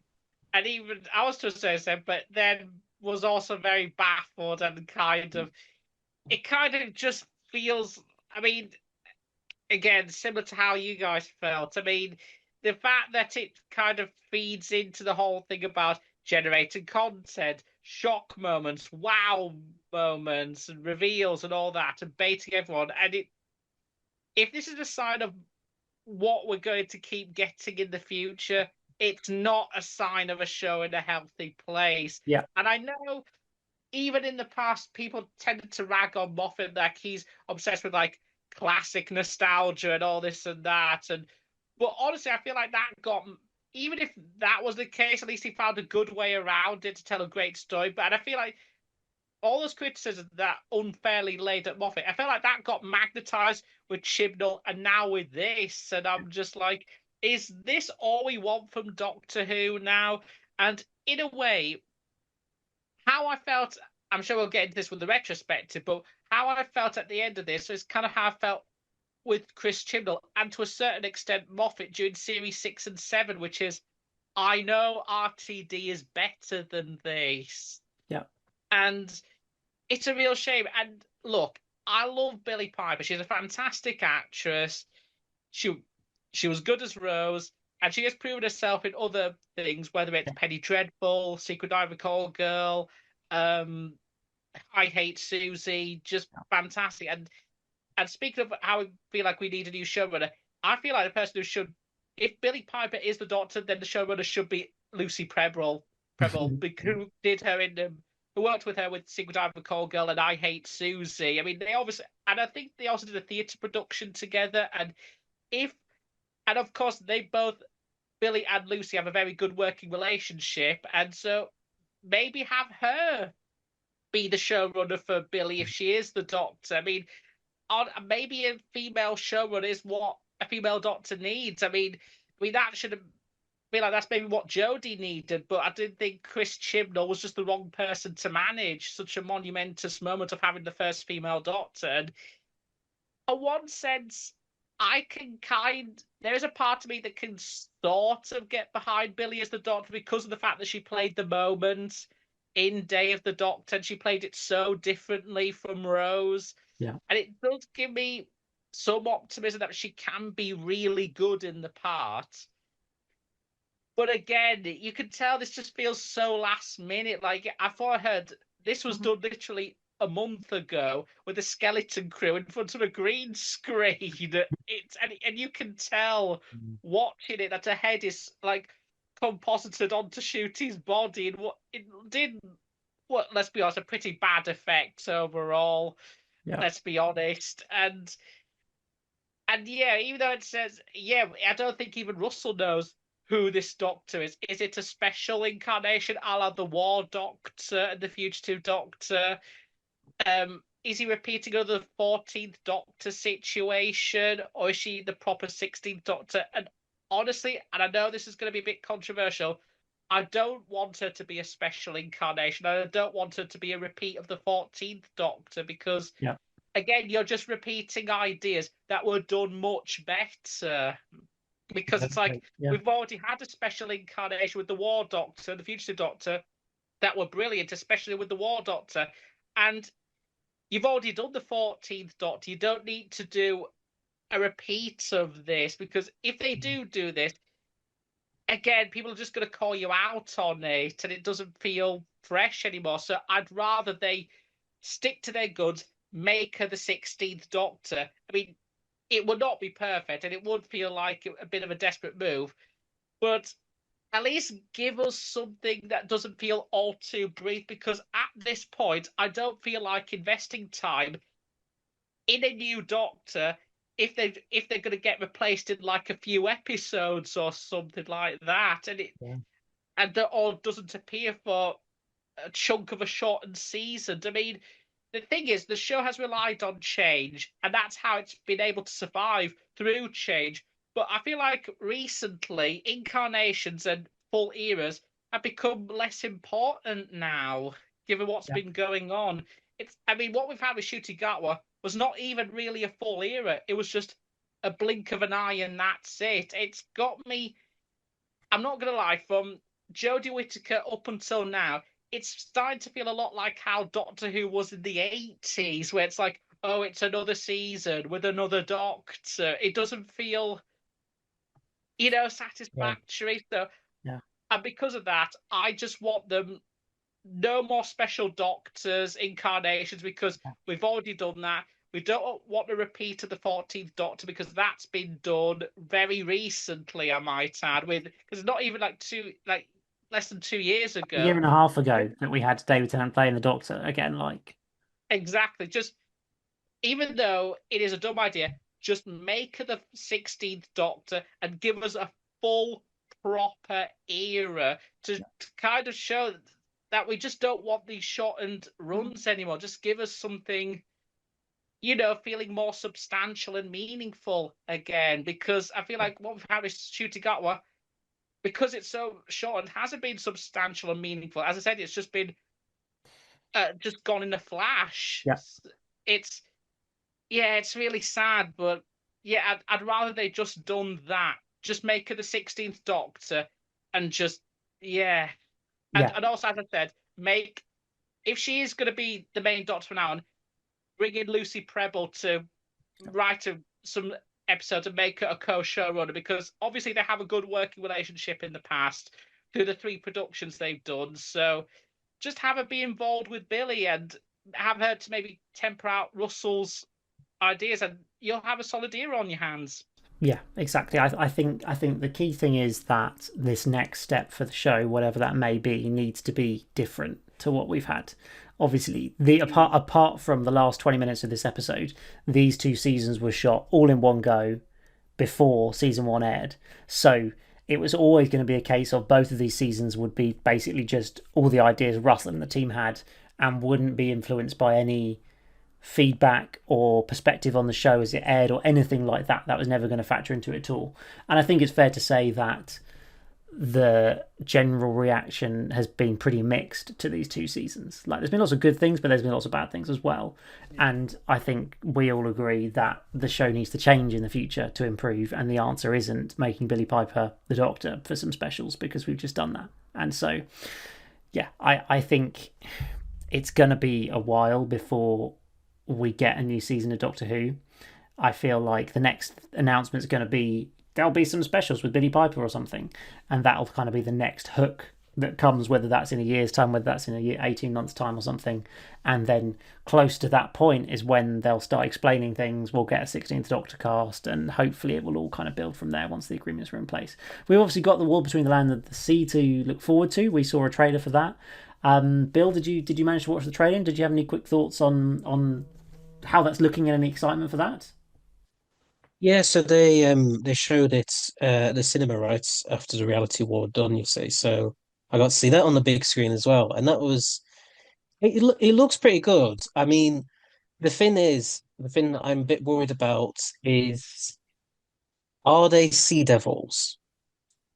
If they're sea devils, they don't look like sea devils, like even a little bit. They look more like fish people from everyone's favorite Patrick The Troughton story, The Underwater. Underwater Menace. Oh boy. Um, if they're fish people, then that's fine. I mean, it'd be a weird choice, but this is Russell we're talking about. He's literally just brought back Omega, the Rani, Sutek. I mean, he may as well go with fish people at this point, and that would be all right. And if he can come up with a gritty political narrative starring, Yeah. the fish people, then why not? I just hope it's kind of like I suppose, a bit of a breath of fresh air compared to well, the rest of this era, quite frankly, but especially the reality war. I just hope it's something a bit different, something a bit new. Um, and yeah, I just hope it's got a compelling story, and I hope that the finale episode of it does not kind of Destroy it. become a mess, shall we Yeah. say. Yes. Um, yeah, I want it to be good. I mean, I want to believe in this era in general. I really do. Like, thinking back on it now, like there was so much optimism when Russell was first announced as coming back, and Oh, what did we his get? I'm plans, so excited. and the Um, 60th. I feel like, even though, like, yeah, sure, there were still some issues with the 60th specials, but I feel like that was still a pretty positive time, I think. And then it's really from, I suppose, mainly Empire of Death onwards that we've kind of become a lot more cynical, a lot more kind of just like, yeah, but will this actually work? Will it be kind of worth all the hype? It doesn't tend to be worth the hype. So that's why I'm just really cautious, I think, with anything else that this era does now, because, like, kind of what Ryan was saying, like, I want to get, like, invested. I want to spend time with these doctors, these characters, etc. But we just have them for such little time at this point that it's just like with Shooty. I was literally just starting to get used to his doctor and just starting to actually think, do you know what? He's actually growing on me quite a lot. And then he leaves. And, I understand why, if it is because of the Disney stuff. I mean, I would be at least tempted to do the same in his situation if that was the case. Because, yeah, if they have been kind of like going, we don't know if we want to commit to this because the numbers aren't looking too good. I can understand why him, Russell, and everyone else are probably a bit frustrated with all of that and just like, well, we're just gonna move on from it. Um, but Shooty just had so much potential. Again, like Jodie did, like, just, yeah, it just feels weird because all of the other new series Doctors have had some kind of arc, some kind of, dare I say it, reason for existing in a way, kind of all the way through their eras. Nine all the way to 12 all definitely had it. Even 14 had to some extent. Like, there was like, it felt like it probably wasn't the answer we wanted, but like we still got an explanation for why Tennant's face came back. Yeah. And also kind of like it made some kind of sense given, and Russell kind of tied it into what, like 11, 12, 13, and then even before that had all been through. And it made sense from a character's perspective, but like with 15, there's been nothing really. And it's a shame because I can see in Shooty's performance that, he's a really good actor. And I think if he was given some slightly different material, or if there was at least a set plan, I think, for his doctor right from the get-go of some kind of character journey, um, I think it would have worked a lot better. But yeah, like even Jodie's got that. Like we can, it didn't turn out great, but it was at least something. Yeah. But yeah, it is just so weird to think of how this era has just kind of flown by, and just not in like a really good way either. Like, we've enjoyed it that much that it's gone so quickly. Like, become like it's. I want this era to succeed, but it's just like starting to get this impression of it's never going to be quite what I want it to be, and it's never going to kind of live up to its potential. And it's ultimately just like I love the idea of having all these spin-offs and expanding the universe and all of that kind of stuff, but it depends on the extra execution. And hopefully, the war between the land and the sea is worth, us getting invested in is worth kind of Yeah. like presumably it'll come out at least by the end of the year, so hopefully it's worth the wait. Yeah. Yeah. And yeah, I mean, I just hope it's a compelling narrative and it just serves as a bit of a like a tonic to what the rest of this era has been basically, and just like a sort of cleanish sort of slate from that onwards, I think will be really good. Yeah, absolutely. I agree. And yeah, I'm very hopeful based on the trailer for The War Between the Land and the Sea. And I think it's interesting that it's kind of not being marketed. There's no in the marketing. There's like no mention of Doctor Who. When like I've seen like Disney Plus pushing it on their socials and stuff, and they're just like The War Between the Land and the Sea coming soon to Disney Plus, and not actually mentioning anything to do with Doctor Who, which I just find. I feel like it'd be quite funny if that suddenly got like more views on Disney Plus than Doctor Who does, just because it's a new thing that people haven't heard of. I think that would be quite funny. But we'll obviously discuss that lots as it comes out. Hopefully, as you say, Bill later in the year, but could be next year.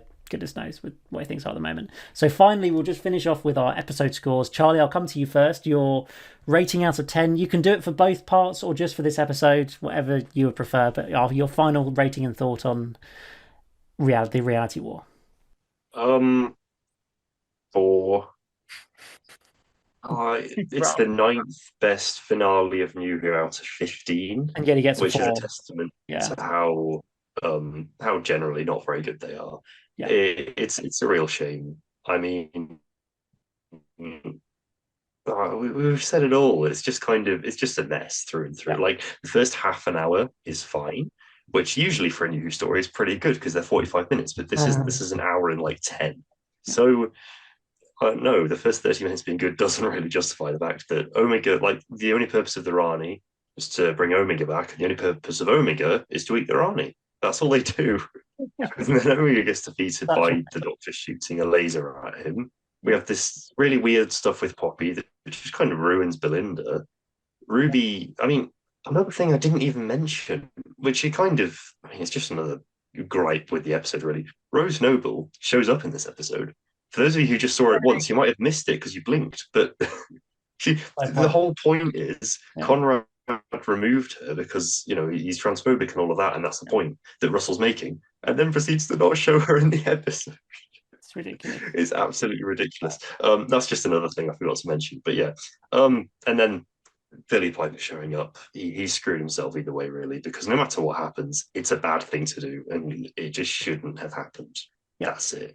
I would have felt not positively about the episode, but more positively if we just got open-ended, Ncuti's face disappears, Doctor Who will return.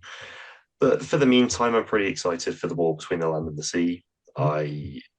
It's weird that Russell Tovey, obviously Alonso, is like the main character. It just seems like the cast of all of these is just kind of Russell's mates. Yeah, it is. But it's a bit strange, but I mean, he's a good actor. Fine. It looks pretty good, kind of Torchwood-like. We've got Kate.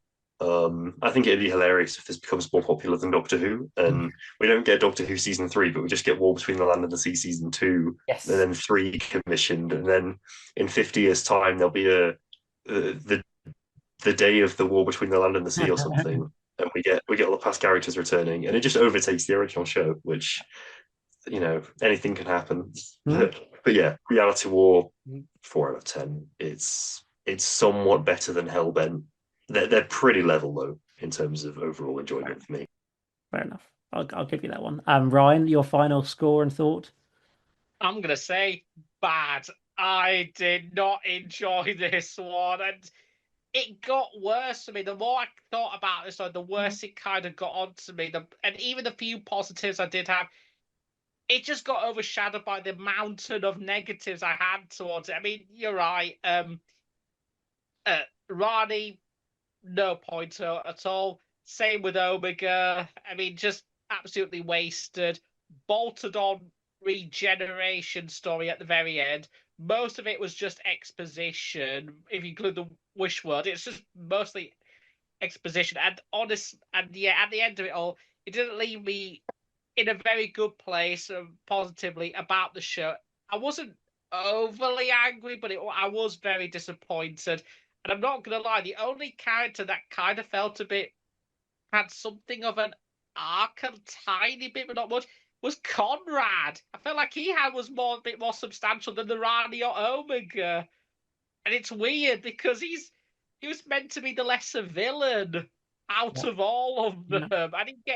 He's kind of a bit more substantial than I got a bit more out of him than the Rani or Omega, and that's insane. But yeah, I'm sure we'll discuss more this when we talk about our retrospective for the season as a whole. But as a little tease, I will say that I do like Ncuti as the Doctor. I like Ruby. I like Belinda. And they all deserved so much better than this. So, yeah, 4 out of 10. It's bad. There are times I'm tempted to give it a 3, but it's just a mess, and it isn't really a good combination. It's not a good. It fails on 2 things. Well, actually, it doesn't work on 3 levels. It doesn't really work as a story in its own right. It doesn't really work as a finale for this season. Yeah. And it doesn't work as a combination for Ncuti Gatwa's era as a whole. It fails on all 3 of those levels. And yeah, as I said, and I will discuss way more when we talk about our retrospective for the whole season and what the future of the show could be. It doesn't leave me in a very positive place about where we could potentially be headed or what the future of the show might be. Yeah, absolutely. And yeah, as we say, we're going to have a proper dive into season 2 as a whole in a couple of weeks' time to just tackle our thoughts sort of on how the season as a whole has played out. After we've had a couple of weeks to let the dust settle a little bit, we'll delve into that. But Bill, I'll come to you for the final word. Your final score on the reality war. Yeah, I mean, like Ryan, I kind of go back and forth between 3 and 4 out of 10. I'll go with 4. I'll be a bit more generous than I feel like I should be. But yeah, it fundamentally just doesn't work as anything. And there's no real kind of whilst I didn't have really high expectations for it going into it anyway, I didn't really think it was going to be that good. I thought, oh well, it's probably going to be at least slightly better than Empire of Death in the best case scenario. Somehow, I would arguably say it's actually way worse, which is really saying something. And I just think that it's a bad final episode for Ncuti. He definitely deserved way better. And but weirdly enough, if this was it for Doctor Who for like 2, 3 years, and it meant that we had that, when it does come back, it's completely new showrunner, completely new Doctor, completely new era. I probably would be okay with it because, like, if it leads to better stuff, then that's kind of all we can hope for. But then, we just don't know. It could be that, Russell hears all the feedback and realizes, actually, yeah, some of this is actually valid. I see where I kind of arguably got things wrong. Yeah. I'm going to try and rectify that with like season 3 or whatever comes next. And hopefully, yeah, this era will kind of continue and will kind of have a bit more of like a purpose, I think, moving forwards. Yeah. But I'm really not that confident that that's going to happen, if I'm honest. And it just feels bad because, like, I grew up with the first Russell T Davies era, and I think Russell is a great writer in general, and he's been a great writer with like the majority of the episodes, even in this era. Yeah. But I feel like I don't know. Maybe it's because it's a returning showrunner. Maybe it's because his ideas worked 20 years ago, but not now. or I don't know what it is, but something's just gone wrong somewhere, and it's just fundamentally this era just doesn't work as a whole. And as you say, there was so much stuff that it felt we're getting set up for like the third season with Susan, with Rogue, with like Ncuti always wanted to face the Daleks. He didn't get to do that now. Yeah. And it just feels like there is so much missed opportunities, so much missed potential for this era as a whole. It's just, I don't know. It's just a weird time to kind of be a fan of Doctor Who, because it's like we don't know exactly what the show's future is going to be at this moment in time. We've not had official confirmation of a season 3. We don't know what's happening with Disney. We don't know what's happening with the Billie Piper stuff. Like, we've got no idea what's going to happen.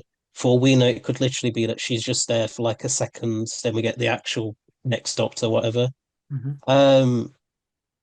It's just a really weird time. I just hope that whatever is going to happen next, we get an idea of like before the end of the year. I think that's what I would like the most, because otherwise we're going to be in limbo for ages, and it's just I don't think anybody kind of really wants that. Like, even if this is it for Doctor Who for a while, I'd rather just know that, and then we just have a short like few gap years or mini wilderness years or whatever, than just not know anything for years and years.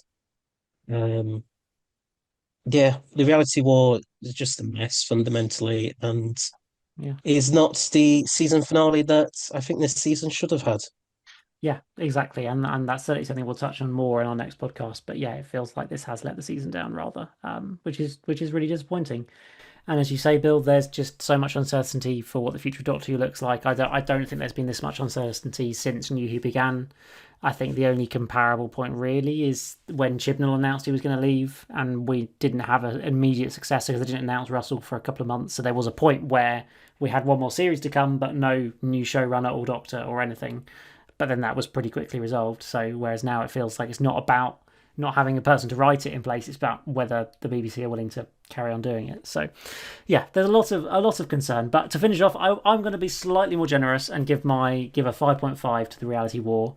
I feel like Fear Her is a story I would give a 3 or a 4 out of 10 to, and I would rather watch this than watch Fear Her, so I would give it a little bit more than that. So that's why I'm going for. I was rating a 5, but I feel like I'm going to go settle in the middle, because on just vibes, just watching it on vibes and not thinking about it at all, I would say you can enjoy it more than some of the worst episodes of Doctor Who, and so that's why it sits at around a 5 or a 5.5 for me. But it's still disappointing in many different regards, and that is a real shame.